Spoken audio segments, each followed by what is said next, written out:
possibilities and promises. That is how another year in front of us can feel like. Promises we make to ourselves or to others, resolutions, possibilities of what could be planned for and considered. Most of 2025 for me in many respects has been planned out. Now, I'll be the first to admit, I make plans. I don't always keep all of them.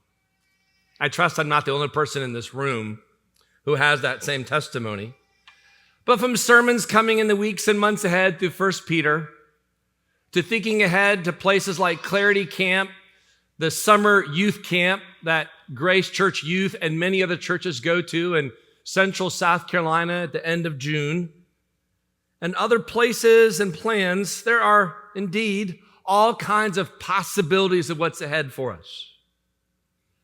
I mean, just thinking about even for some of you in your own discipline as Christians and what you hope to do. Some of you are already making plans to return to or to continue in a reading through the Bible in a year plan. I commend you for doing that. Others of you are going to do what some of us are going to do, which is to read through J.C. Ryle's expository thoughts on the Gospels, Matthew, Mark, Luke, and John, a few pages a day for 5 days a week of the next, I think it's like 47 weeks, and just reflecting on Jesus' teachings in the Gospels and how we could think about that. There's all kinds of possibilities of what we're thinking about in the years ahead.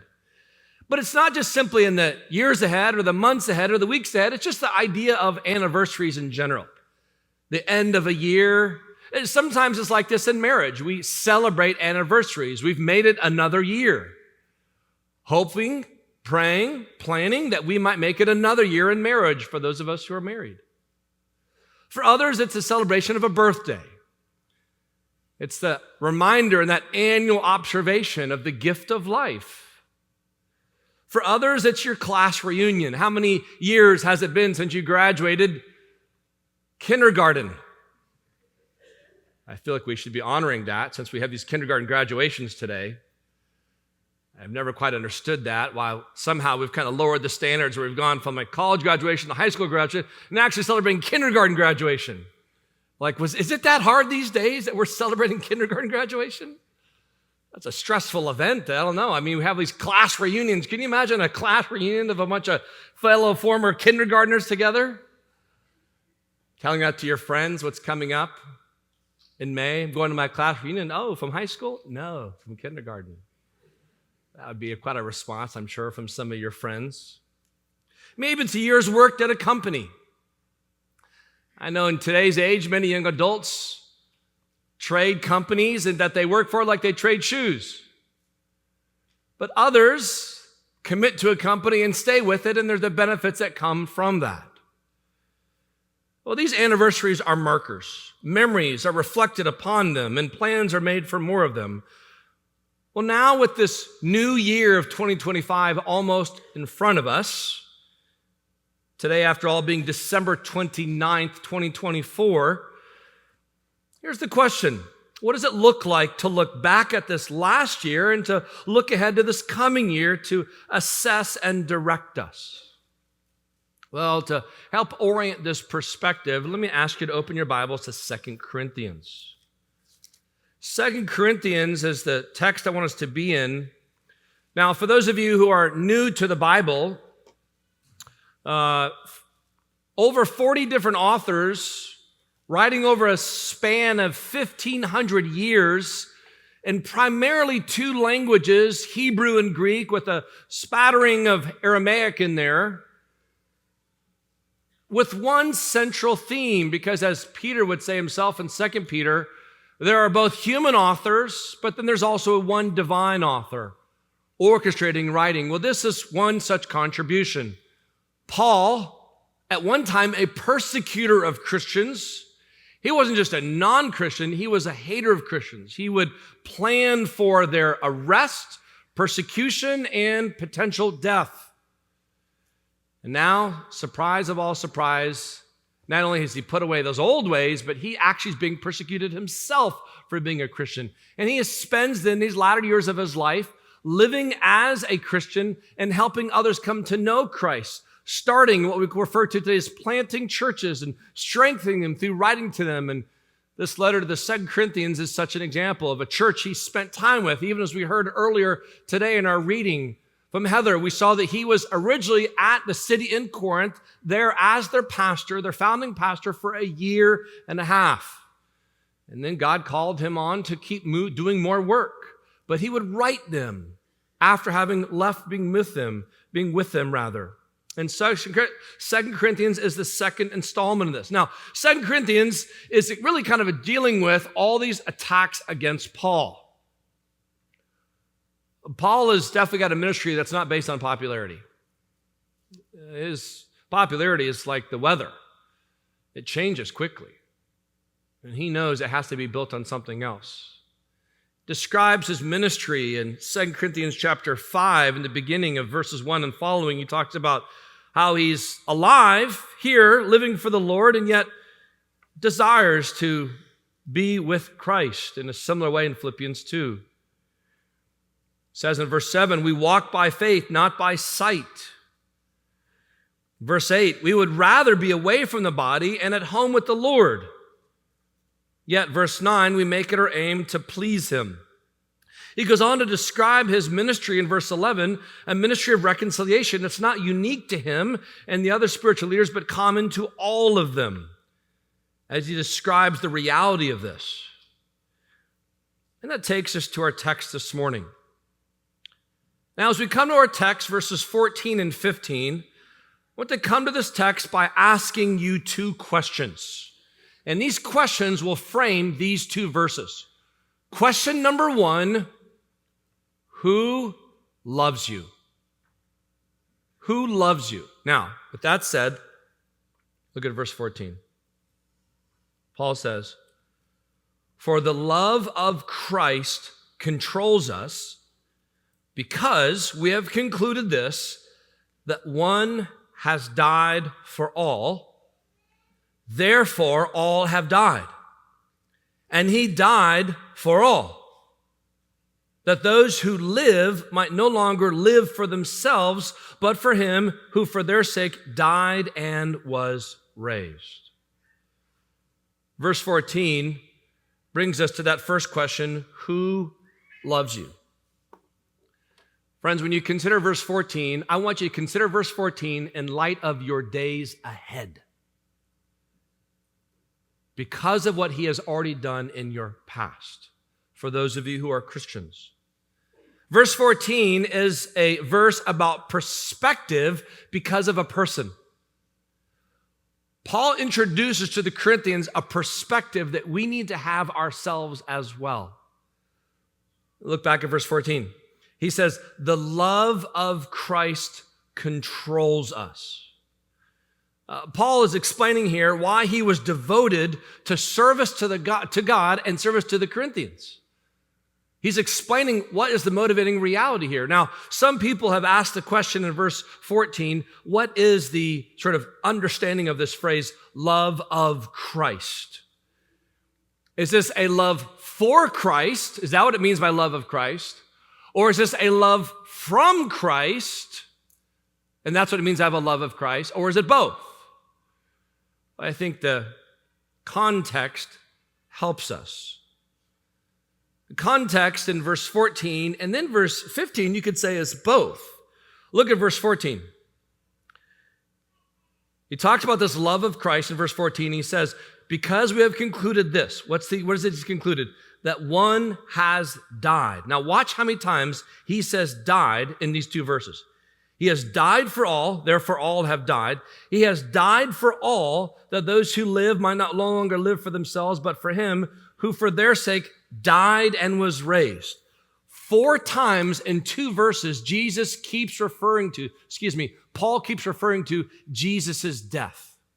Jesus' death.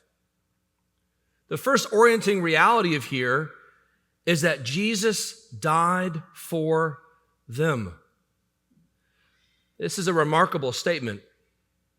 It's a remarkable statement because of why it's so compelling for Paul. Paul is grounding what he does and why he does it based upon what somebody else has done and why they have done it. It's not simply an example to imitate. It's good news to believe in that reorients Paul's entire life. Friends, you look at this again in verse 14. The love of Christ controls us. This idea of control means to hold together in the way like you think about putting your arms around something, or if you're to bind something, you think, for example, like a zip tie or duct tape. It's something that's binding something together that if you did not, it would go elsewhere. You think about like a dam that controls water. You think about a ditch that keeps things in their place. He's saying the love of Christ controls us. This is a sense that it holds fast. This idea of both constraint and compulsion. It protects us and it directs us. It's both negative and positive.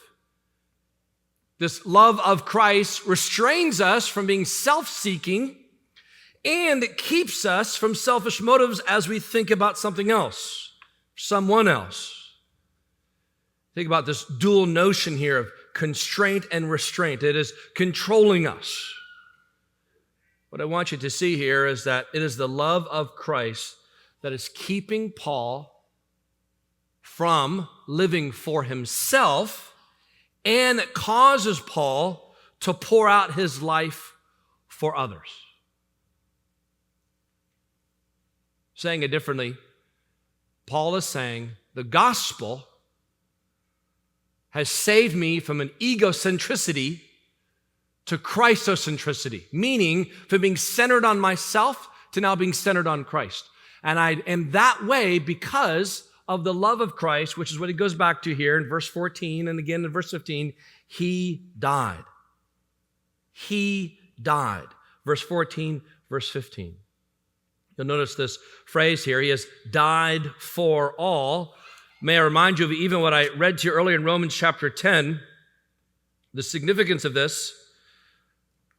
Everyone who believes in him will not be put to shame, for there is no distinction between Jew and Greek, for the same Lord is Lord of all, bestowing his riches on all who call on him.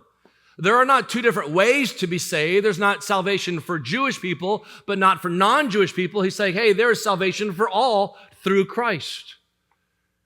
This is not simply significant for an ethnic distinction, of which there is none, but also for a life reality to be reminded of. The central truth of the gospel is that Christ came to earth to become a man like us, that he might live in our place for us, and then die as a substitute on our behalf, resurrecting from the grave, that all those who believe in him, in his death, we would find life. Paul says, I don't just simply find that an interesting story. I find it a reorienting reality. It is a perspective-changing direction. It's the love of Christ. It controls us. Friends, what controls you? What motivates you? Let's go back, if I may, to goals, plans, priorities, promises. Any other word I can come up with a P. What is your best version of you?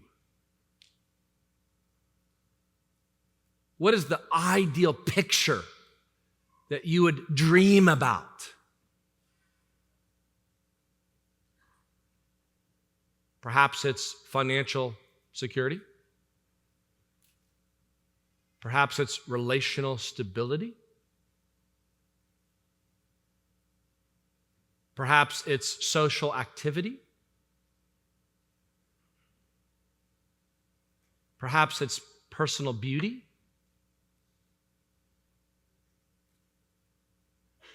Are these things ultimate for you? How do you know if it's ultimate? Whether or not you accomplish them, whether or not you achieve them, determines whether or not your state of mind is settled and fixed and sure with things like hope, peace, joy. Reverse engineer. Let's ask the question differently. Where do you place your greatest hope? What fuels your most consistent joy? What are you most consistently pursuing ambitiously for? Friends, I do not mean in any way to try to imply those things are at face value inherently wrong. Being financially secure is not wrong. Wanting to steward time and relationships and desiring to have goals and ambitions, not inherently wrong. But are they ultimate? I think what ends up happening a lot of times in life is there is this belief with your capacity and your autonomy and your personality that your goal in life has just become a better version of you. A little less of this, a little bit more of this. Paul had a different perspective altogether. And that's why I'm saying here in verse 14, this is about perspective because of a person, and that person was not Paul. It was Christ. That's why he says here in verse 14, for the love of Christ controls us. I think what's remarkable is he doesn't say the example of Christ, the presence of Christ, the accountability to Christ. He says the love of Christ. He's captivated not simply by what Jesus did, but why he did it. From the global reality of John 3:16, for God so loved the world that he gave his only begotten son, that whoever believes in him would not perish but have everlasting life, to the personal reality of Galatians chapter 2, verse 20, where Paul says, I have been crucified with Christ. It is no longer I who live, but Christ who lives in me. And the life I live by faith in the Son of God who loved me and gave himself up for me. Whether it be the global or the personal reality, it was the love of God in Christ that controlled Paul. I think what's helpful to be reminded here is that before we think about resolving what to do, it's more, first of all, being reminded of what to remember. Verse 14 again. He died. He died. And how inclusive it is for all. There's no one in this room that does not qualify. No circumstance, no life event, no dark cave you've been living in, no criminal actions you've committed, no heinous, treasonous works that have been unseen by anyone except God who sees all, that somehow disqualifies you. Christ's death is an invitation to believe in him, the only one who can atone for sin. So I go to that first question, who loves you, as a question of reflection. How does that compel you? Which takes us to our second question. First question is, who loves you? Second question is, whom do you live for? Look what Paul says in verse 15. He's continuing the thought here. He died for all. Why? That those who live, so notice the sort of word picture, death, life, that those who live might no longer live for themselves, but for him, who for their sake died and was raised. The second question is, whom do you live for? When we think about the reality of this, this is about the pursuit of your life. If verse 14 is about perspective because of a person, this is about a pursuit. The perspective in verse 14, the pursuit in verse 15. That pursuit is, why did he die? That those who live might no longer live for themselves, but for him. If I could boil it down, think of it like this. You have three options in life of who you can live for.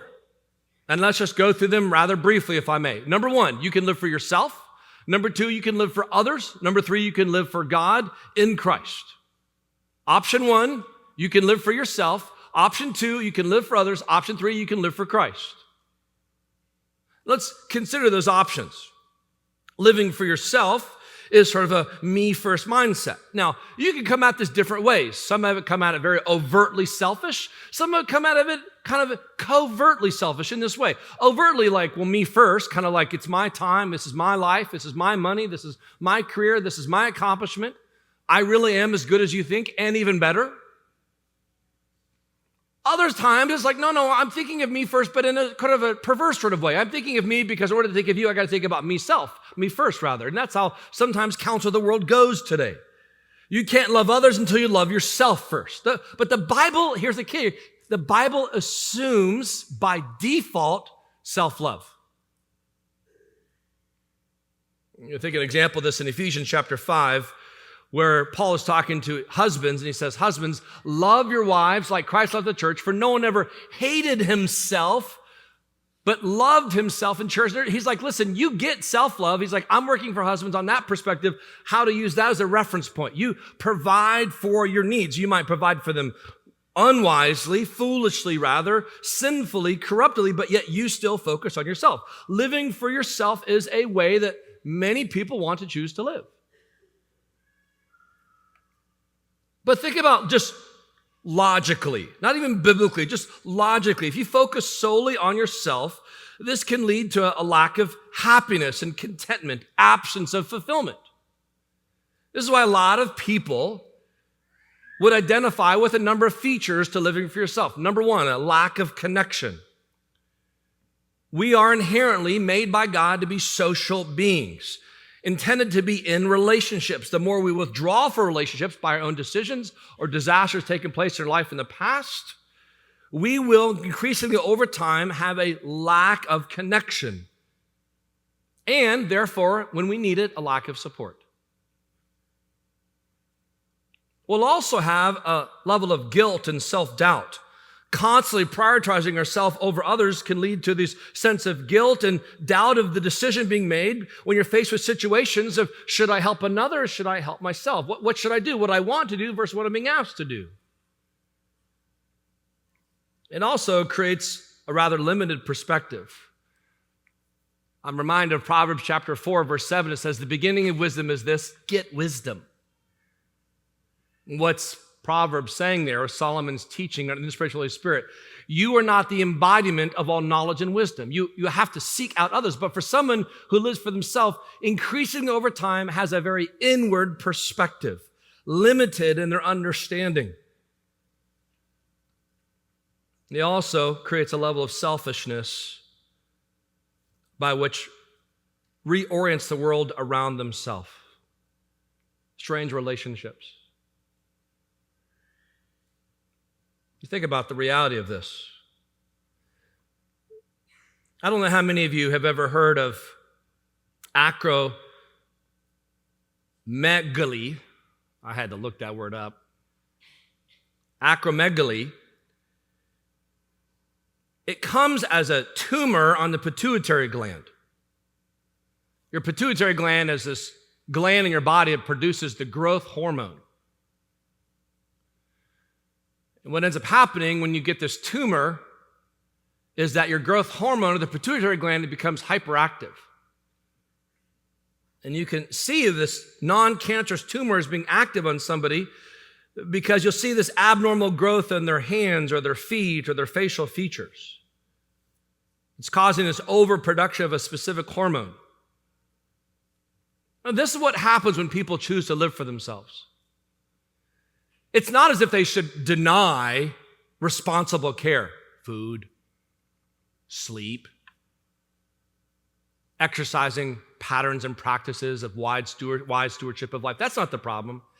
It's when it has this hyperactive sort of spiritual pituitary gland where they give so much attention to themselves, they start having these sort of tumorous growths on their life where they have these overinflated areas of their life. And sometimes others of us see it, but they don't see it for themselves. That's what happens when you choose to live for yourself. And Paul says here in verse 15 that those who live might no longer live for themselves. Well, it takes us to our second option, which is to live for others. This seemingly is a better option, right? It's the idea of like loving your neighbor, right? It's like, okay, this idea of self-sacrifice, this idea of thinking of others. And there are many great examples of that. I could think about the reality of older adults who have elderly parents who need their adult children's care for them, financial provision for them. They need to drive them to the doctor's office. They need to check in on them, make sure they're taking their medication. They need to help them with their meals. They need to help them with some kind of daily rhythms and practices. There are some of you in this church that do that very thing for your elderly parents. That's an example of you caring for another. That's not wrong. That's good and right. But here becomes the problem. When you live for others with no other intention to simply do a virtuous act of care for another, it begs the question, why do you do it? Not what are you doing, but why do you do it? For some, it's seemingly a commendable desire to like pay back the elderly parent with what the parent once did for you when you were a child, to care for you when you couldn't care for yourself. And in that sense, you feel like you're kind of in a sense of debtor's ethic. I owe them, now I'm going to pay them back. The problem though with debtor's ethic is, what happens if the ledger of the debt in your mind has seemingly been paid? Or when the extent of what's being asked of you is greater than you think you otherwise should have to give. Therein lies the beginning of what comes resentment, anger,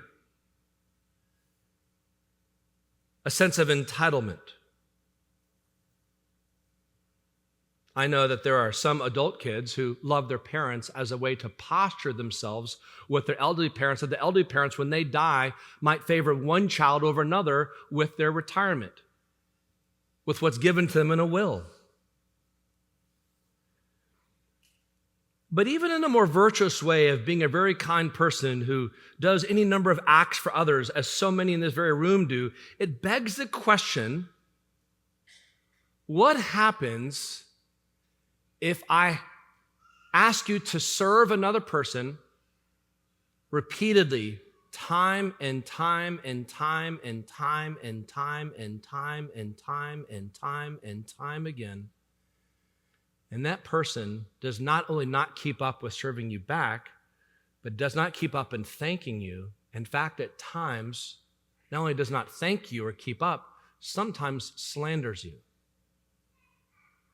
complains about you. That's exactly what happens in local churches around the world.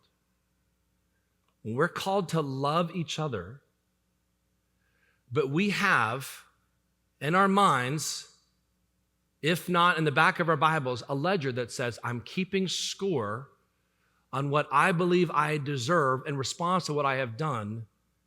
And God somehow, wonderfully, magically, mysteriously, wisely, doesn't let those other people keep up with your score to then beg the bigger question, why were you doing the right thing the entire time? Because at the end of the day, sometimes living for others can be just simply a means of living for yourself, either the appreciation or the reciprocation that you otherwise feel that you deserve, from parents to friends, even fellow Christians in the church. But Paul says here in verse 15, we should not live for ourselves. We should not live for others. It says in verse 15, that those who live might live, no longer live for themselves, but for him who for their sake died and was raised. That's the irony of the wording picture here. In his death, we find a reason to live. In his sacrifice, we find direction for the decisions that we will now make, which is we live for Christ. The gift of redemption for us comes through Christ's death and resurrection, requires that we change the way that we not only live, but why we live. Think of it like this: Christ controls the reins of your heart. And I wonder how often those reins we have grabbed out of his hands to say we want to lead our lives in a different direction. We desire to live for the Lord. Now, here's the key. You can choose one way to live, but in choosing that way, live two different ways. And here's what I mean. You can live for Christ, and in doing so, you will live not for others, but for the good of others. There's a difference there. You will not live for others, but you'll live for the good of others. May I remind you, when the Pharisees came and tested Jesus, pop quiz on the Mosaic Law, what is the greatest commandment? Taking all 630 commands of the Mosaic Law, boiling down to the 10 commandments as we know them today, boiling down further, Jesus says, you shall love the Lord your God with all your heart, soul, mind, and strength, basically citing Deuteronomy chapter 6. And then he gives a bonus feature, and you shall love your neighbor as yourself, which he would say in Matthew chapter 7, verse 12, do unto others as you'd have them do unto you. We live for Christ, which is seen in part by how we live for the good of others. Why is that an important distinction? Because living for the good of others, it puts a boundary marker, it puts a protective guard there. I'm not living for these people. I'm living for the good of these people. I live for Christ, which means no matter what happens, there's a backflow preventer that keeps their good or bad things happening to me to keep my heart from being protected. That's not why I was doing it to begin with. If that valve is broken in your life, then what will happen is it'll flow back into you, and your life will become eventually bitter, resentful, self-righteous, or proud, because you will see what others are doing by comparison to what you are doing, and you'll think they're not doing what I'm doing, and feel discouraged at best and resentful and bitter at worst. But if you live for Christ, which is what it's saying to Paul, which is what Paul's saying here, then you will finally live free. Now, why does this matter? Okay. Let's put this text back in its context.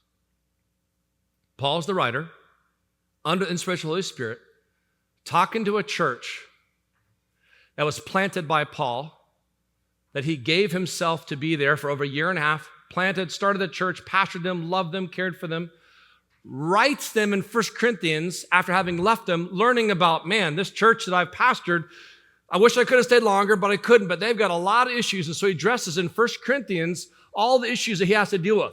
Their divisiveness, the sin in the church not being addressed, their spiritual immaturity with their spiritual gifts, the fact that they're being questioning of did the resurrection really take place? He is addressing them.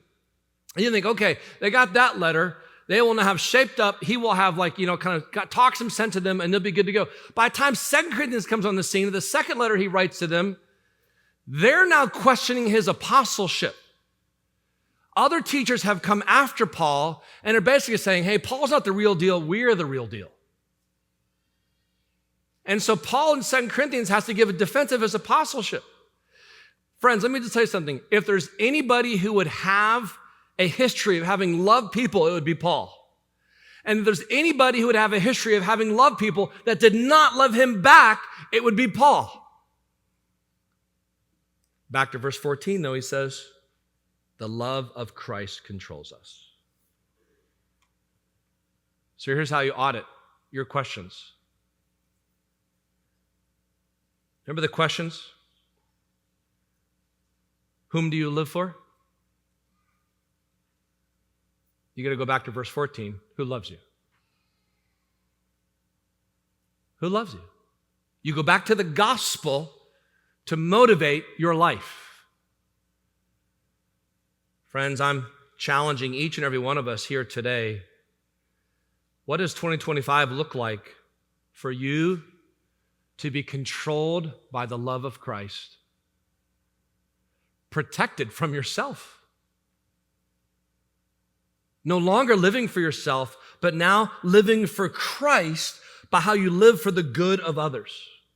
For some, that's non-Christian friends and coworkers who just need you to ask them out for lunch and have a conversation about their life and get to know them and ask them questions. Tell them, hey, I'm a Christian. One of the things I love doing as a Christian, I like to pray for people. How can I pray for you? Like literally, copy and paste those exact words in your conversation. talk to him about, man, I can relate to the struggles. This is what I have to deal with in my life. And look how God has changed me. It's his work still in me. And I hope to still even live more for him, but I'm thankful for how I'm committed to him. For others, it's not the non-Christians in your life, it's the Christians in your life. How are others going to be helped this year because of the decisions you're making this year for changes you want to implement, things you want to learn? Some of you, for example, are going to be reading through the Bible in a year, acknowledging. Some of us start that and then get to like Deuteronomy. And then we're like, well, I was 5 for 5. And then I kind of went downhill. It's okay. You're not saved by Bible reading. You're saved by grace through faith alone, Christ alone. But let's just take the idea of a Bible reading plan. Who is going to be better off in 2025 for you reading the Bible this year? Because as you get to know the God who has saved you and has communicated to you and just the amazing work of who he is and what he has done in history and in lives, but who is hearing that evidence and seeing that grace coming from you as you maybe text those encouraging words to somebody? I read this today. I thought of you. As I was reading this past week, I'm praying for you. As I see these examples, I'm motivated to serve you. Now, you might not introduce it that way to be seemingly so self-promoting and drawing people's attention to yourself with a neon billboard, but nevertheless, how is it that you live for Christ this coming year by living for the good of others? Your spouse, your children, your roommates, your parents, your siblings, your coworkers, your friends, your neighbors. For Paul, he's had to go back to being reminded Jesus died so that Paul could live. It's profound and it's true. Reflect on his death to find the purpose for your life. And in doing so, you will find direction for your days ahead, however long you have them.